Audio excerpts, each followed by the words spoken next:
الحمد لله نحمده ونستعينه ونستغفره ونؤمن به ونتوكل عليه ونعوذ بالله من شرور أنفسنا ومن سيئات أعمالنا من يهده الله فلا مضل له ومن يضلل فلا هادي له ونشهد أن لا إله إلا الله ونشهد أن سيدنا مولانا وملجأنا ومأوانا وشفيعنا محمدا عبده ورسوله أما بعد أعوذ بالله من الشيطان الرجيم بسم الله الرحمن الرحيم يوم ندعو كل أناس بإمامهم آمنت بالله صدق الله مولانا العظيم وصدق رسوله النبي الكريم الأمين إن الله وملائكته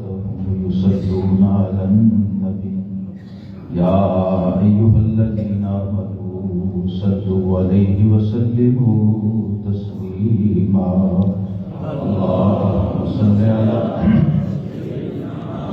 محمد وعلى آل سيدنا محمد وأصحابه سيدنا محمد وبارك وسلم عليه اللهم صل على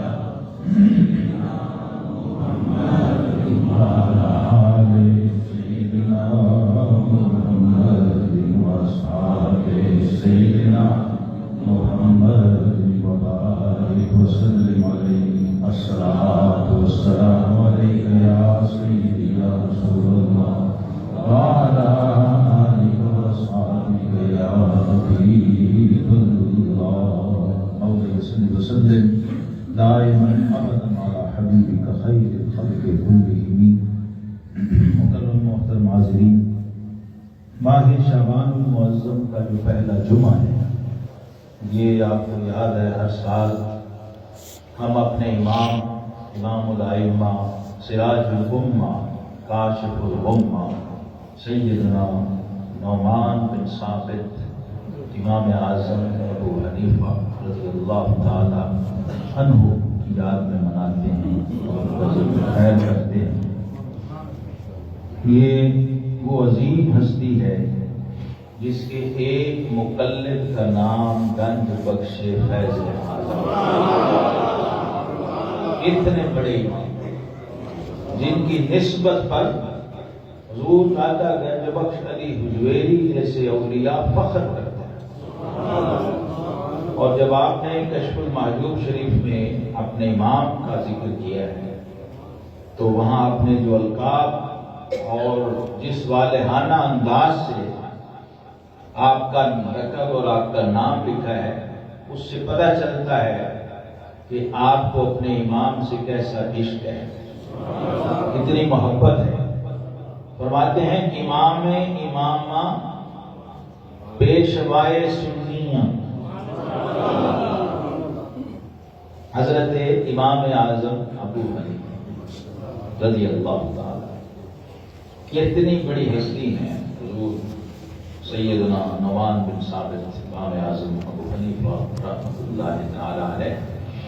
یعنی روحانی طور پہ اولیاء کرام نے آپ کا جو مقام بیان کیا، اگر اس طرف جائیں تو پتہ چلتا ہے کہ امت کے اولیاء میں آپ لاسانی ہیں. اگر آپ علم حدیث میں جائیں اور آپ کے شاگردوں کے صرف نام پڑھیں تو پتہ چلتا ہے کہ آپ امیر المومنین فی الحدیث ہیں. اور جب فقہ کے میدان میں آئیں تو فقہ کے میدان کے تو آپ بے تاج بادشاہ. یعنی اس امت میں سمجھ لیں کہ فقہ کا اگر کوئی بانی ہے تو وہ حضرت امام اعظم ابو حنیفہ. تو اللہ نے آپ کو آل راؤنڈر اور ہر فن مولا اور ہمہ جہت کمالات دیے. پھر زہد میں، عبادت میں اور تقوی میں یہ وہ میدان ہے جس میں اس طرح کا کوئی مرد میدان ڈھونڈنا بڑا مشکل ہے. اس میدان میں بھی آپ نے وہ کمال دکھایا کہ بڑے بڑے متقین، بڑے بڑے عابد اور بڑے بڑے زاہد لوگ وہ صرف آپ کی زیارت کرنے آتے تھے کہ ہم حضرت امام ابو حنیفہ کو دیکھنے آئے۔ کوفہ شہر میں ایک بہت بڑے امام، بہت بڑی ہستی اس امت میں، جن کے بارے میں کہا گیا کہ وہ صرف صحابی نہیں ہیں، باقی سب کچھ۔ صحابی ظاہر تھے بھی، وقت ہی نہیں ملا صحابی کیسے، ورنہ صحابی بھی ہوتے۔ تبا تابعین کے زمانے میں تابعین کو دیکھا ہے تو تبا تابعی بنے، صحابی کیسے بنتے؟ لیکن جن لوگوں نے ان کو دیکھا، ان کا احوال مشاہدہ کیے، کمالات دیکھے ہر میدان میں، تو اس زمانے کے اولیاء نے، اکابر نے یہ گواہی دی کہ عبداللہ بن مبارک سوائے صحابی کے ہر کمال اپنے اندر تو وہ ان کے بس میں نہیں تھا کہ صحابی بنے جاتے۔ یہ حضرت عبداللہ بن مبارک جو ہیں امیر المومنین فی الحدیث ان کا لقب ہے، اور حضرت امام بخاری اور مسلم کے دادا استاد ہیں۔ یعنی آپ بخاری شریف کبھی اٹھائیں تو ہر صفحے پہ آپ کو حضرت عبداللہ بن مبارک کا نام ملے۔ شاید ہی کوئی حدیث ہو جو امام بخاری لائیں اور اس کی سند میں حضرت عبداللہ بن مبارک۔ عبداللہ بن مبارک کہتے ہیں کہ میں جب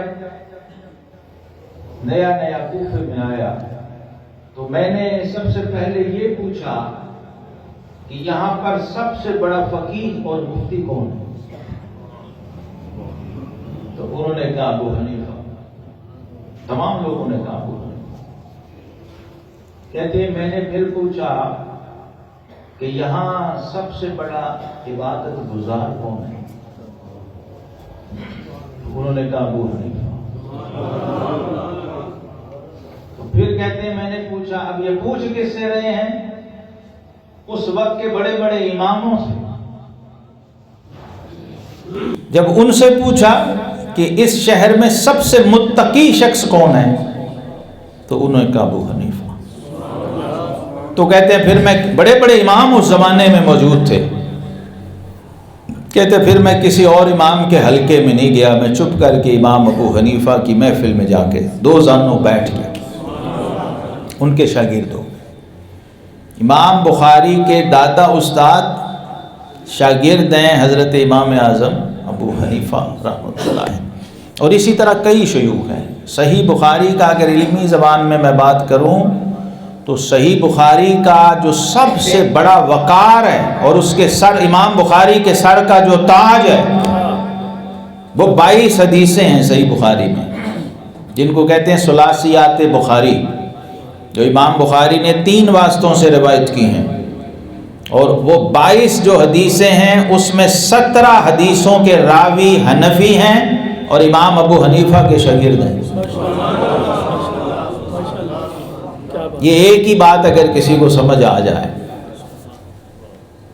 تقریباً 4000 کچھ حدیثیں بخاری میں ہیں، اس میں صرف 22 ایسی ہیں جن کو امام بخاری 3 واسطوں سے روایت کرتے ہیں، اور یہ ان کی زندگی کا سب سے بڑا شرف اور اعزاز ہے کہ ایک امتی اور اس کے آقا کریم علیہ السلام کے درمیان صرف 3 واسطے ہوں، 3 نسبتیں ہوں، اور ان تینوں میں جس شیخ سے، جس امام سے وہ حدیث لے رہے ہیں وہ امام ابو حنیفہ کا شاگرد ہے یا حنفی ہے۔ تو امام بخاری رحمۃ اللہ تعالی علیہ کو بھی بڑی نسبتیں ہیں شاگردی کی بالواسطہ حضرت امام اعظم ابو حنیفہ رحمۃ اللہ تعالی علیہ سے۔ قرآن پاک کی جو آیت کا جز میں نے پڑھا ہے اس کو بھی ذہن میں رکھنا چاہیے ہر مسلمان کو، جس میں قرآن نے کہا یوم ندعو کل اناس بامامہم، کل قیامت کے دن ہم ہر انسان کو، ہر شخص کو اس کے امام کے نام پر پکاریں گے۔ اور حدیث شریف میں ہے من مات ولیس فی عنقہ البیع مات میتۃ الجاہلیہ او کما قال صلی اللہ علیہ وسلم، جو شخص اس حال میں مرا کہ اس کی گردن میں نسبت کا، بیعت کا پٹا نہیں تھا، تو وہ جاہلیت کی موت مرا۔ یہ بخاری مسلم صحاح کی حدیث ہے۔ اور ہمارے بر صغیر پاک و ہند میں اسلام اور دین کا نور لے کر آنے والے پہلے سنی حنفی صوفی حضرت داتا گنج بخش علی حجویری اپنی کتاب کشف المحجوب میں لکھتے ہیں کہ من لا شیخہ فشیخہ الشیطان، کہتے ہیں جس کا کوئی شیخ و مرشد نہیں تو اس کا مرشد پھر شیطان بن جاتا، اگر اس کے گلے میں نسبت کا پٹا نہیں۔ تو آپ تاریخ اسلام اٹھا کے دیکھیں کبھی، ہماری جو تاریخ ہے، جس بڑے ہیرو کو آپ دیکھیں گے جس نے میدان جہاد میں دین اسلام کی خدمت کی ہے، یا کوئی بھی غیرت مند مسلمان حکمران جس نے اسلام کی سرحدوں کو پھیلا کے وسیع کر دیا ہے، اس کے پیچھے کوئی نہ کوئی شیخ ابن عربی اپنا ہاتھ رکھ کے کھڑا ہے اور دعا کر رہا ہے۔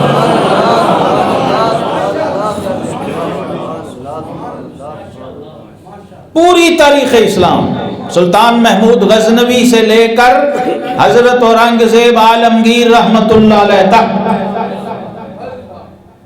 یہ سب وہ لوگ تھے کہ جب تک بارگاہ رسالت میں اپنا ہدیہ درود پیش نہیں کر لیتے، نہ سوتے تھے نہ صبح تخت پہ بیٹھتے تھے۔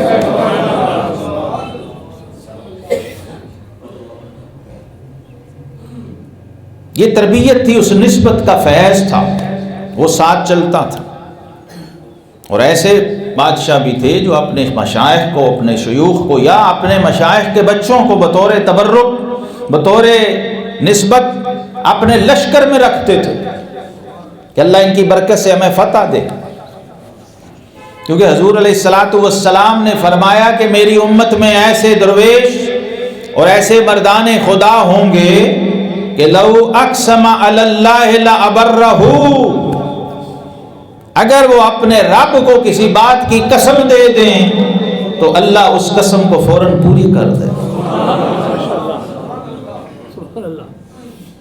اور ساتھ ہی اشارہ کر کے فرمایا والبراء ابن مالک منہم، صحابہ بیٹھے تھے، فرمایا یہ جو براء بن مالک تمہارے درمیان بیٹھا ہوا ہے یہ ان میں سے ہے۔ نام لے کے پوائنٹ آؤٹ بھی کر دیا، کہیں لوگ سمجھتے ہیں پتہ نہیں کوئی ہوا میں ہے، فرمایا تمہارے درمیان ہی موجود ہے۔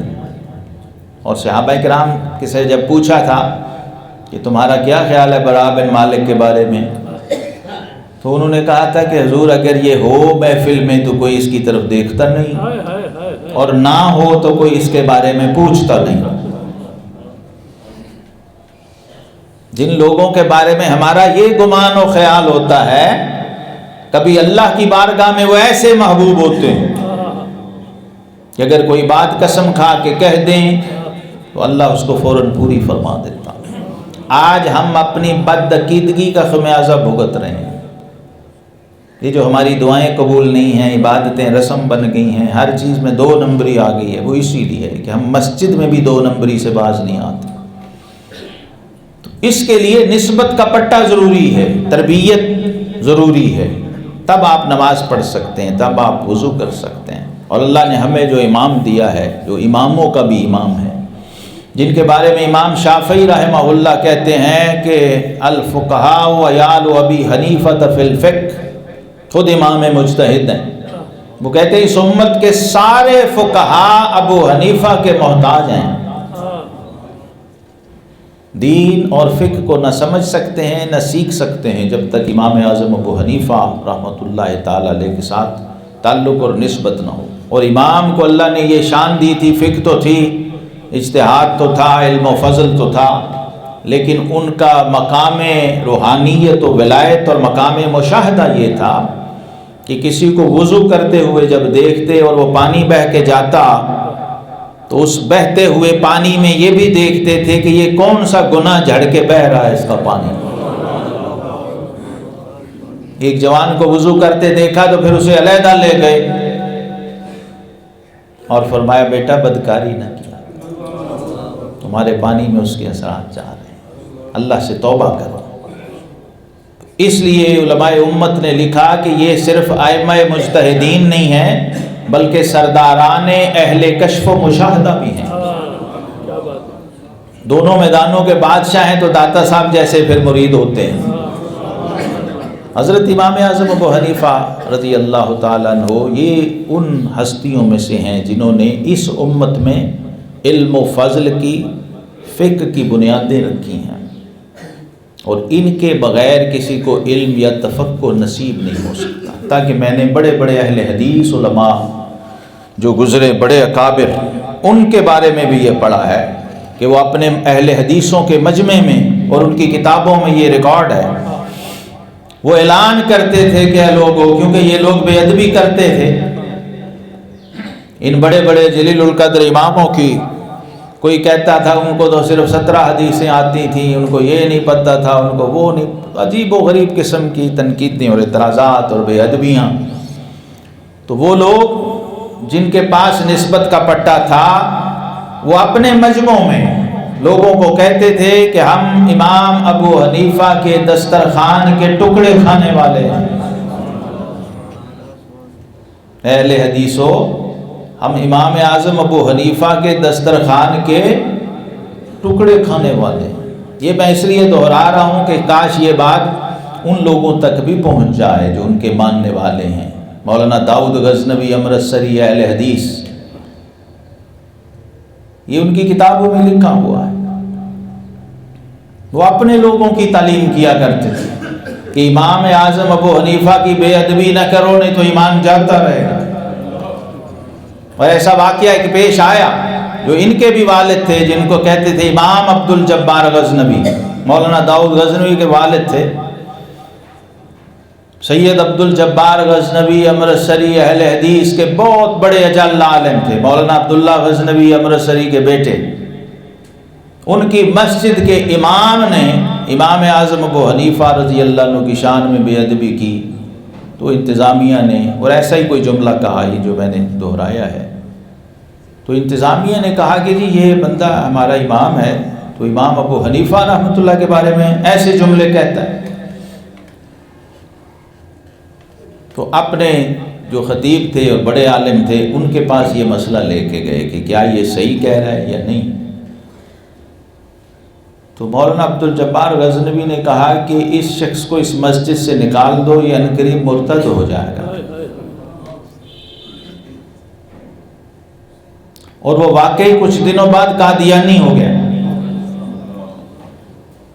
تو وہ اہل حدیث حضرات جن کو ممبر سے یہ بتایا جاتا تھا کہ اللہ کے نبی کو بھی علم غیب نہیں، وہ سارے حیران ہو کے اپنے عالم دین کے پاس آ کے کہنے لگے کہ حضرت صاحب آپ کو کیسے پتا چلا کہ یہ مرتد ہو جائے گا؟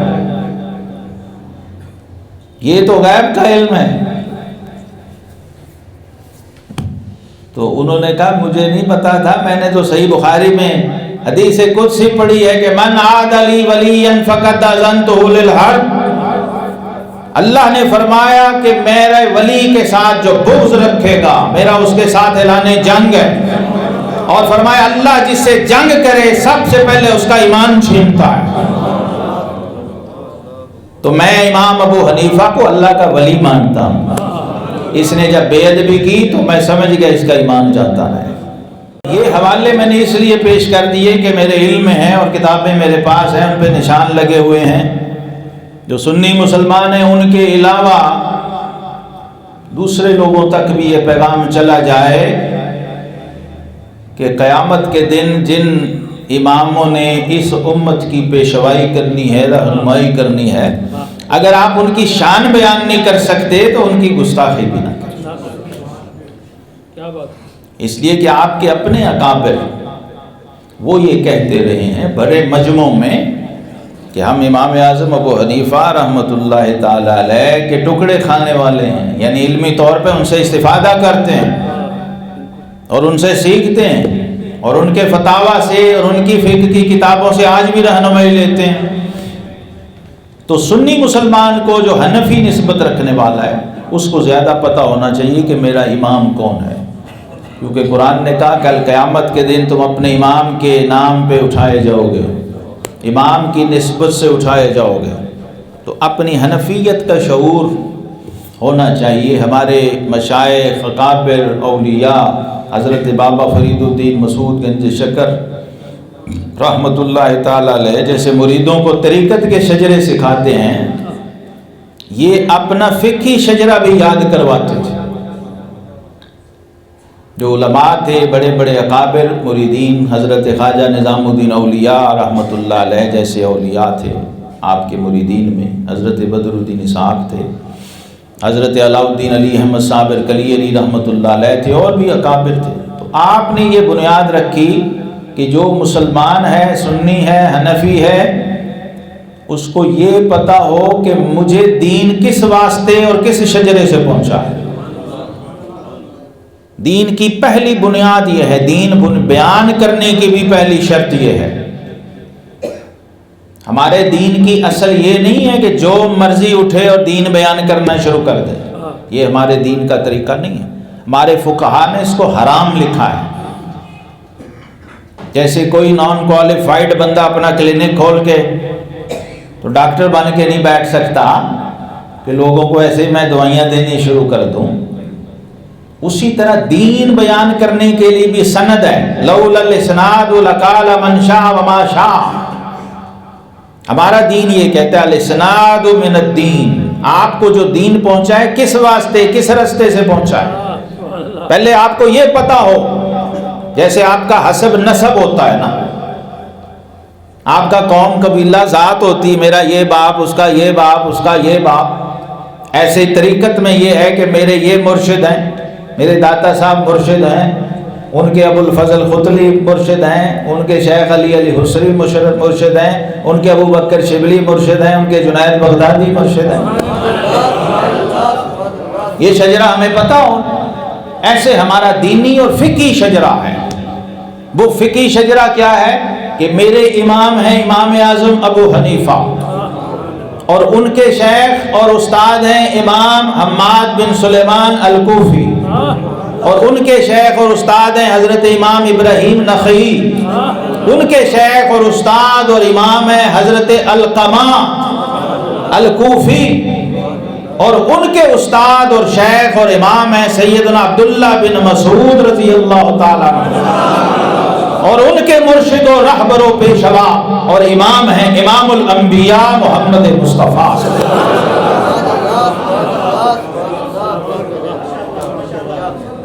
تو کوئی ہم سے پوچھے کہ تم نماز میں رفع یدین کیوں نہیں کرتے، تو ہم بحث مناظرہ نہیں کرتے۔ ہم کہتے ہیں میرے امام ابو حنیفہ نے بتایا، ان کے امام ابو حماد بن سلیمان کوفی نے بتایا، ان کے استاد حضرت ابراہیم نخعی تابعی رضی اللہ عنہ جو صحابہ سے دین روایت کرتے ہیں انہوں نے بتایا، اور ان کے شیخ اور استاد حضرت علقمہ رضی اللہ تعالیٰ عنہ بن اسود نے بتایا، اور انہیں ان کے استاد نے کر کے دکھایا کہ الا اصلی بکم صلاۃ رسول اللہ۔ چھٹے نمبر پہ مسلمان ہو کے صحابیت کے دائرے میں داخل ہونے والا صحابی سادس الاسلام۔ یہ جب ہم حنفی کہتے ہیں نا تو اس کا مطلب ہوتا ہے کہ ہم ابن مسعودی ہیں۔ ہمارے دین کا سورس اور چین یہ ہے، جن کے بارے میں دین والے رسول اللہ صلی اللہ علیہ وسلم نے فرمایا کہ جس نے قرآن اس طرح پڑھنا ہو جس طرح مجھ پہ نازل ہوا ہے تو پھر عبداللہ بن مسعود سے قرآن پڑھے۔ یہ وہ ہستی ہیں جن کو حضور علیہ السلام نے فرمایا عبداللہ بن مسعود جو ہے یہ علم کی پانڈ ہے، علم کی گٹھڑی ہے۔ یہ تعارف کیوں کرایا؟ تاکہ باقی صحابہ بھی پوچھ سکیں، اور پوچھتے تھے۔ اور پھر کوفے والوں نے جب حضرت فاروق اعظم رضی اللہ عنہ کو خط لکھا، کوفہ جب شہر، یہ کوفہ شہر جو ہے یہ قائم ہی حضرت فاروق اعظم کے دور میں ہوا ہے، یہ بنا ہی اس دور میں ہے۔ یہ بات بھی لوگوں کو اگر پتہ ہو تو بڑے مسئلے حل ہو جاتے ہیں۔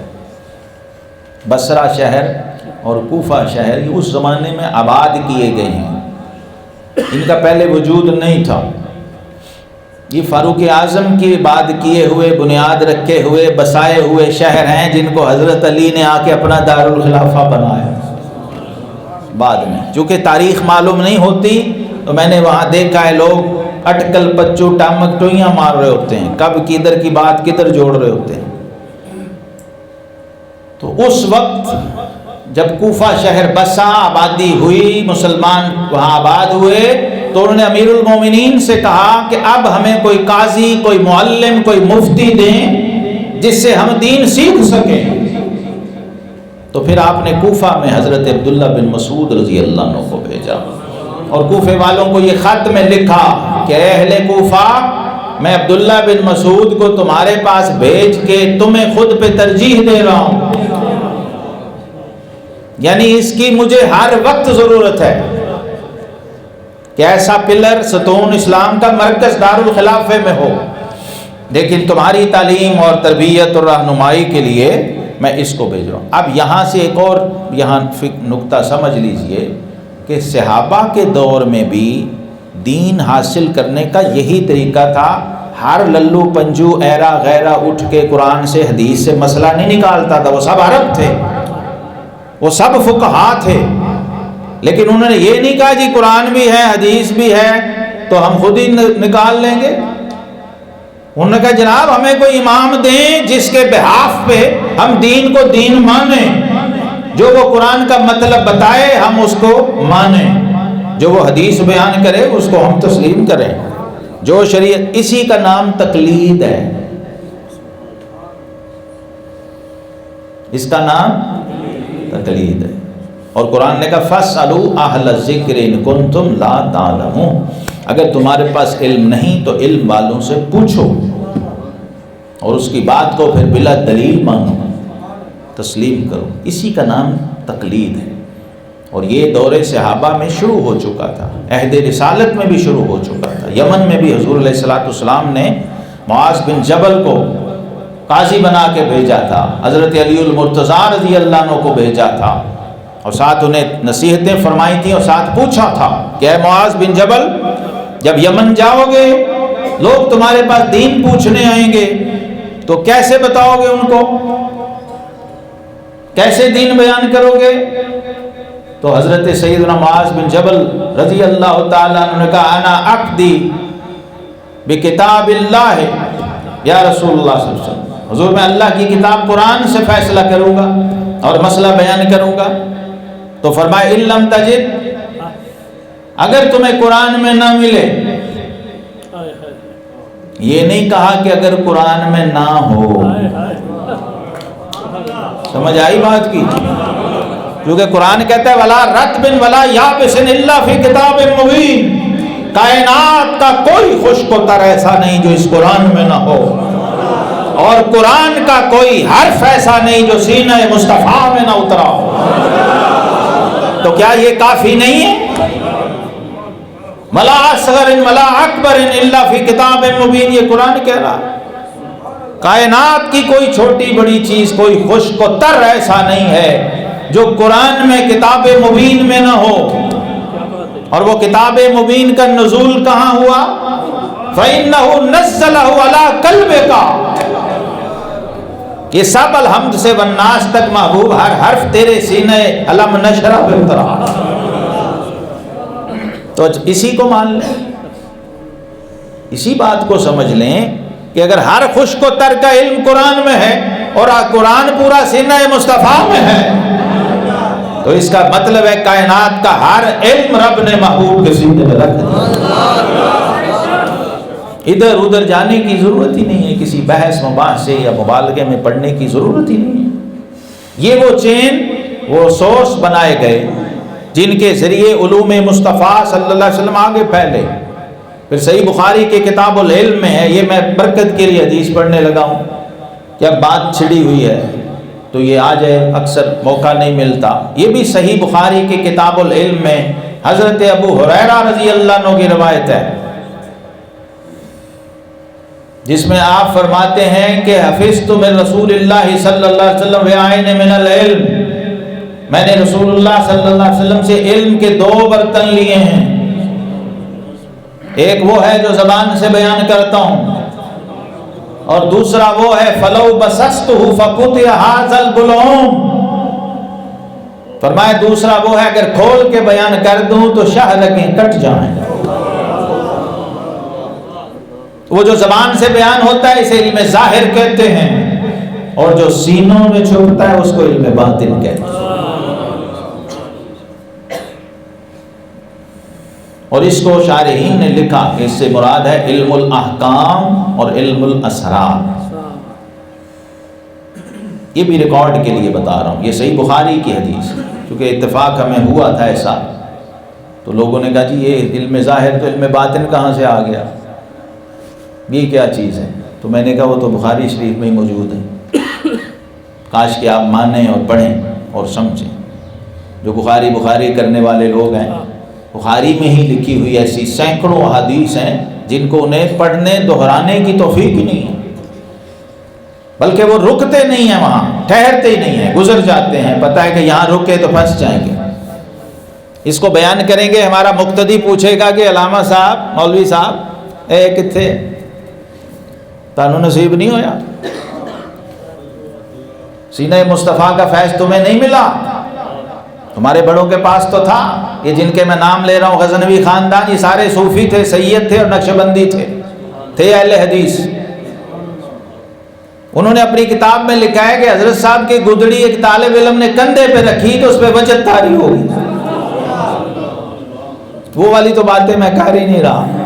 اس لیے ظلم کی، کرپشن کی یہ حد ہے کہ لوگ اپنے بڑوں کے نام بھی اب چھپانے لگ گئے، اور نہیں لیتے ان کے نام کہ پھنس جائیں گے، اگر ان کا تعارف کرائیں گے، ان کے احوال بیان کریں گے۔ میں نے خود اپنے علاقے میں، چونکہ بہت اکثریت وہاں اہل حدیث کی تھی، میں نے انہیں کہا کہ جب آپ کے بڑے امامہ باندھتے تھے، آپ ننگے سر کیوں پھرتے ہیں سارے؟ تو ان کے بڑے بزرگ عمر رسیدہ جو تھے انہوں نے کہا کہ واقعی ہمارے فلانے انہوں نے نام لیے کہ وہ سب پگڑی باندھتے تھے، امامہ باندھتے تھے، تو آپ ننگے سر پھرنے کو اپنا شعار کیوں بن رہے ہیں؟ چلے یہ بھی مان لیا جی ننگے سر نماز ہو جاتی ہے، ہو جانا اور مستقل ہی کچھ ہو جانا، اس میں کتنا فرق ہے کہ ایک چیز کو آپ اپنا سنت تو امامہ ہو، سنت تو سارے ڈھانپنا ہو اور اس کو آپ مانتے بھی ہوں، لیکن آپ اصول اس کے اپوزٹ خود ہی گھڑ کے، یہ بدعت نہیں، یہ بدعت نہیں، جس سے بدعت کی متفق علیہ تعریف یہ ہے جس سے رفع سنت ہوتا ہو، جس سے سنت مٹتی ہو، اور امامہ وہ سنت ہے جس کے سنت ہونے میں پوری امت کا اجماع و اتفاق ہے، کبھی کوئی اختلاف۔ تو یہ میں بات کر رہا ہوں توفیق کی، کہ اللہ سلب توفیق سے بچائے اور بے ادبی سے۔ تو یہ نسبت والے جتنے تھے وہ کہیں بھی دیں، کسی بھی مسلک میں نے دیکھا ہے ان کے اعتبار ذرا جدا تھے، اور کم از کم وہ بے ادب نہیں تھے، ان میں ادب تھا۔ تو اپنے امام کی معرفت کے ساتھ دنیا سے اٹھنے والا بندہ کل حشر کا عالم یہ ہوگا کہ نہ ماں ہے، نہ باپ ہے، نہ بھائی ہے، نہ دوست ہے، نہ بیٹا ہے، نہ اولاد ہے، سب رشتے ختم۔ وہاں یہ نسبی تعلق ختم ہو جائیں گے اور نسبت والا تعلق قائم رہے گا، اور وہی شناخت ہوگی، وہی پہچان ہوگی، اور وہی قرآن نے کہا کہ آواز دی جائے گی امام کے نام سے۔ اور امام اعظم ابو حنیفہ رضی اللہ تعالیٰ، یہ وہ ہستی ہیں، یہ وہ شخصیت ہیں جن کی عبادت اور زہد اور تعلق باللہ کا یہ حال ہے۔